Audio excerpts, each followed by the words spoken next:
ఎల్లవేళలా ఆనంద నిలయాన్ని సంరక్షిస్తూ భగవద్దర్శనానికి నియమాలను నిర్దేశించే ద్వారపాలకులు జయ విజయులు.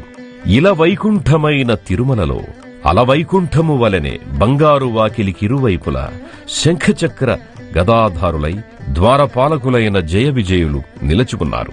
ఈ పంచలోహమూర్తుల ఎత్తు సుమారు 10 అడుగులు. దక్షిణం వైపు జయుడు కుడిచేతి చూపుడు వేలుతోనూ, ఉత్తరం వైపు విజయుడు ఎడమ చూపుడు వేలుతోనూ భక్తి శ్రద్ధలతో శుచి శుభ్రతలతో స్వామివారిని దర్శించుకోవాలని భక్తులను ఆదేశిస్తున్న భంగిమలో కనిపిస్తారు. వైకుంఠంలో ద్వారపాలకులైన జయ విజయుల దర్శనం మోక్షద్వారానికి సులభ మార్గం. అహోరాత్రాలు శ్రీవెంకటేశ్వర స్వామివారి సన్నిధిలో ఏమరుపాటు లేకుండా కావలి కాస్తున్న స్వామి భక్తి పరాయణులకు జయ విజయులకు నమస్కరించి వారి అనుమతితో సాక్షాత్ శ్రీ మహావైకుంఠమైన బంగారు వాకిలిలో ప్రవేశిద్దాం.